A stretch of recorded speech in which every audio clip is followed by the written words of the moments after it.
Sithole. Now, most entrepreneurs have been through some turbulent moments in the last few months. The economy of the country has not been growing. Even prior to the impact of COVID-19, some businesses had to scale down and close due to the failing economy.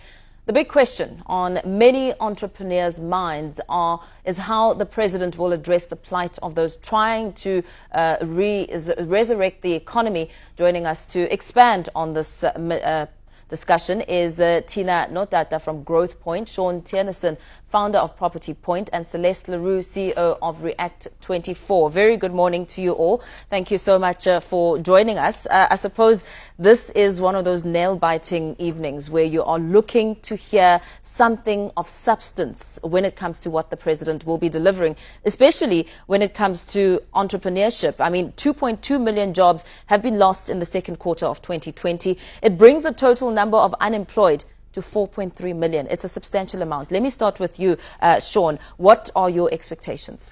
I think definitely one of the key expectations is really to see how we're going to address some of the unemployment challenges. We know that small businesses are the caveat for that, for creating jobs in the economy. So the support of small businesses, access to funding for small businesses is going to be critical. I think secondly, just promoting the local economy and local economic development. How are we able to create that stimulus for small businesses to gain access into the marketplace? And then also making sure that even with the infrastructure-led recovery program, are we creating access for small businesses within that space? Is it just going, where does big business and small business work together? And that also leads to specifically support programs for small businesses. Where is government and the private sector partnering up in order to provide support for incubation and acceleration programs? And then also township economies. I think I definitely want to hear a bit more around what is going to be put in place for the township economies, specifically also funding there. 2019, the president spoke about a township fund. We've heard and seen nothing as yet. So what's happening with that? Tina, what's your take and looking at some of your expectations? Okay, thank you for having me. Just to clarify something, I'm not from Growth Point. We are from Waymaker Trade Solutions. And yes, my name is Tina Notata. It's going to be an interesting evening. What I would like to hear quite a bit, our expertise lie within logistics, supply chain management, and international trade. So with the introduction and the launch of the Africa Continental Free Trade Area Agreement, I'd like to see and hear from the president what he has in mind as how South African SMMEs will start to become players, as global players in the international economy, particularly with the Africa Continental Free Trade Area that has started. So I'm quite interested to hear and see what are the roles, what are the changes that are going to happen within the incubators that have a lot of SMMEs underneath them. I'm also quite interested to hear what's going to be happening with industry associations and some of our leading state-owned enterprises, and lastly, your DTIs, your DIRCOs. What role will they be playing in ensuring that South African SMMEs can actually become players within this Africa Continental Free Trade Area and global trade as a whole? Absolutely. Celeste, talk us through some of your expectations. Thank you so much for the opportunity. Well, firstly, I think our president it's like no other today, with being virtual and not having the pomp and the fanfare. But for me, as a woman-owned SMME, I certainly will be looking at what awareness and what access is there to information and opportunities that can help our businesses, especially being, a woman-owned enterprise. And I think then we also need to look at creating a demand for local products and services. We'd also want to know how government is going to approach boosting the national entrepreneurship ecosystem. Where do we fit in? And are there going to be programs that are going to prioritize small businesses as suppliers, perhaps? And so I think that is where government, public and private sectors have to work together. We're also going to be looking at driving innovation and research and development during this time. So there's certainly quite a lot of questions on our side as well. What programs are going to be there? What packages are going to be there? We're not through COVID yet, and we're facing challenges already. So a lot of questions. With all the questions in mind, just bringing the conversation back in studio here, looking at you, Shawn, all three of you speak about the importance of promoting local. And we heard a lot about that, during this lockdown period, where the president was saying that the borders are essentially closed and the focus now is on local production and sprucing up the local economy and ensuring that businesses do indeed support each other. When it comes to the local market, what are some of the big challenges there in that space? Because, of course, we know that there are many sort of standards that need to be met for placing products, for instance, and those sort of dynamics. I think the challenges that we find is really very much access to markets. So how are we creating pathways for SMMEs in order to get their offerings into the fore? I think if we look at the South African market, it's still very much dominated by dominant players in terms of your retail offerings. So how are we getting smaller retailers into retail centers? How are we providing access for product placement? So there needs to be a focus in terms of government support in getting these. For instance, if we look at the product market, getting those accreditation processes more streamlined, the compliance component a bit more streamlined, and also more cost effective. For a small business to take a product to market, it is expensive. And once they have that process, being able to market it, whether it's to other businesses, consumer, becomes an additional challenge for them. So incubation support for that is also quite critical. And being able to make sure that we get that level of endorsement, both from private sector and government sector. Tina, as I look to you and point your question, we heard this morning Minister in the Presidency speaking about how, they have essentially the plans are good, and her saying that the resources are the only limitation, and they're trying to bridge their way past that and find some sort of leeway to allow small business and small players to enter the fray. When it comes to, making and promoting local, what do you believe the president should speak to, especially as a person on the ground, as an entrepreneur, and the challenges that you experience on a day-to-day basis? Okay. I would say part of the challenges that SMMEs are experiencing is from a production capacity side, when you're looking at doing local trade. So by getting into retailers, into South African retailers like your bigger ones, your Pick n Pays and your Spars, you tend to find that there's a certain period of time, payment period. So it may take that you can put your stock in and it takes 2 months or 3 months before you can actually get payment for that stock, which creates a cash flow problem for the SMMEs. So it would be good to hear what can be done in terms of financing and allowing these small players to have the production capacity, because it's one thing to now be able to get into a retailer, but are you actually able to fill that demand? And that's what I think a lot of SMMEs sort of struggle with. And if we could have, support for them in that sense, where if there is an appetite from the retailer to have the product, there should be sort of a method to assess what still needs to be completed, what investment needs to be made into this business, because we can see that there's an appetite for the product. Yeah. Celeste, there is always some sort of mention when it comes to women-owned businesses, and there's always plans on how women will be included in business and how opportunities need to be provided for women. When it comes to some of the challenges that you're experiencing as a woman-owned SMME, you spoke earlier to the fact that there is a limitation when it comes to access to information to help business and boosting business. What would you like to hear the president address specifically when it comes to this space? Yes, certainly. I think, as a woman-owned enterprise, we certainly have barriers to entry.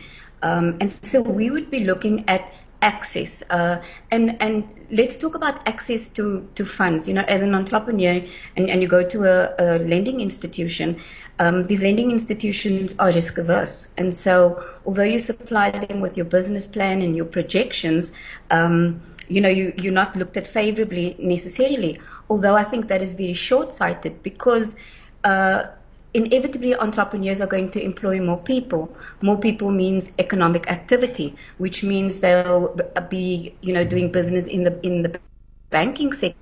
opening bank accounts, home loans, etc. So we shouldn't be short-sighted in that respect. So I'd definitely be looking at that, but also practical plans, Paul, practical plans with rapid implementation. That's what I'd certainly be looking at and hoping for.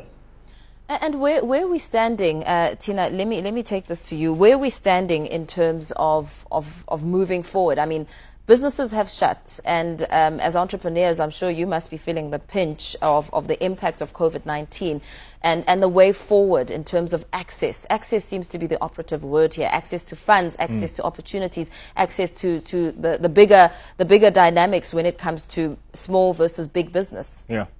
No, definitely important. If you look at the stats from the Banking Association of South Africa, where the 200 billion rand grant was passed out by the government, only 17.84 billion rand of that was actually approved, which equals about 8.92% of funding actually going through into the hands of entrepreneurs and those who are in need. So you do tend to find, even if you look at the Department of Small Business Development as well, there was 59.7% of all applications for grants were found to be incomplete. So we're finding that there's a lot of support there in terms of the monetary amount, but how to get it to the hands. And like was just mentioned now, access to information. I think that is where we're sort of battling to do that. But if I were to say the way forward, better access to information, and more so, we need to be, as a country, gearing our small and medium-sized businesses towards international trade. With us mentioning and knowing of the launch of the Africa Continental Free Trade Area, the time has come where international trade is just a hoax or a faraway ghost that we don't entertain in the South African economy for small SMMEs. We need to be educating them. What we need to understand is that internationally, COVID has broken supply chains. There will be new forming of supply chains, so new businesses will come out now. So we would be shortchanging ourselves as a country if our SMMEs were to limit themselves only to our domestic economy, which has lost buying power due to an economy that was going down, and then over and above COVID, then also just created an even more massive impact on that. So, yeah, I would say that one of the key areas would be to take international trade seriously, and how to gear SMMEs towards it. And it's not a situation in Paul where you can just simply say and leave it to the responsibility of the SMMEs. You need those support from those associations and departments that I've just mentioned. I mean, you speak about essentially export capabilities here and opportunities. Yeah. When it comes to the red tape, Shawn, what information is required from government to move past the barriers to allow South African businesses to really go out and have an international footprint? Yeah, I think that typically when we start looking at the red tape for small businesses, the cost of compliance in South Africa is extremely high. The small businesses need to jump through the same hoops as what a big business needs to jump through in terms of making sure that all their compliance is in order, and creating it a bit more seamless for them. So the focus should be on how do we streamline that process in order for small businesses to be able to operate more effectively. I think we also need to start looking at some tax incentives for small businesses, and that those tax incentives will be able to make them more competitive on a global market as well. So your compliance cost within a small business just does not make it as competitive as you would want it to be out in the marketplace. And being able to have those also export programs like was mentioned earlier does create a new market access for small businesses, because it does open up. And I always typically say that when we look at the South African context, businesses are gearing up to do business, for instance, from Johannesburg in Cape Town or any other province. But it's a 2-hour flight to Zambia. Namibia is on our borders. So we have a SADC region that is accessible for us to be able to engage in effectively, and being able to create that ease of doing business is going to be critical. How are we able to relax visa restrictions, for instance, trade restrictions for setting up businesses across the borders. Those are some of the practical elements that needs to come into play as well. I think we're in agreement, well, between the three of you, that cash is indeed king in this aspect. Celeste, I want to take this question to you. When it comes to business incubators and accelerators, we hear so much about the private and public sectors launching these various entrepreneurial development hubs. But when it comes to how much of an impact they have on business and growth, are you finding them effective, or perhaps, should we have less of them that do more work, or more of them that, don't necessarily help as much as they should? Thank you for the question. Our company, React24, has been very fortunate to work with, Property Point in that respect.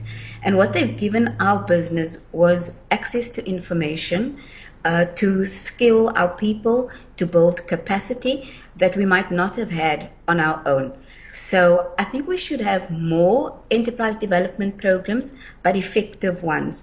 We really are geared up to take on, and service people in the way that they need to be. So I think more effective enterprise development programs are definitely needed. We do need the help, and we do need assistance. I certainly think that it should be mandated in the public sector, but also to a certain extent in the private sector. I think that should be very helpful, because if you think of the big players and they're getting hundreds of millions of rands and an opportunity, what are they doing to include small businesses in those projects? And, as you speak about the projects and the improvement that's needed in the certain businesses, I know that a lot has been mentioned, throughout the course of this morning, as we've been speaking to various politicians about the Economic Reconstruction and Recovery Plan. I don't know how much you know about the information that's contained in there, but I do know that there has been a lot of concern that it's very vague and it's not detailed enough and it needs more substance. What would your take be on that, Shawn? I think, if we start looking at what entrepreneurs want to hear on the ground, is they want practical solutions. And I think a lot of the times when we start looking at the plans, the Economic Recovery Plan, it's very high level in terms of what are some of the things that needs to be put in place. We're going to have infrastructure development programs or recovery programs. But entrepreneurs want to hear, how do they get involved? How do they access these opportunities? And is government actually carving out a space for them? What does it actually mean for them on the ground? Are they going to have access to those opportunities, access to the funding opportunities? How do they actually get into these supply chain opportunities? And those are some of the practical elements that I think government needs to be able to outline in the plans. The plans tend to be quite high level, but lacking a lot of detail. And I think this has been a common thread, specifically throughout the COVID period as well, where government is saying stuff to entrepreneurs, but not being practical in terms of how it will be implemented and how they are able to access it.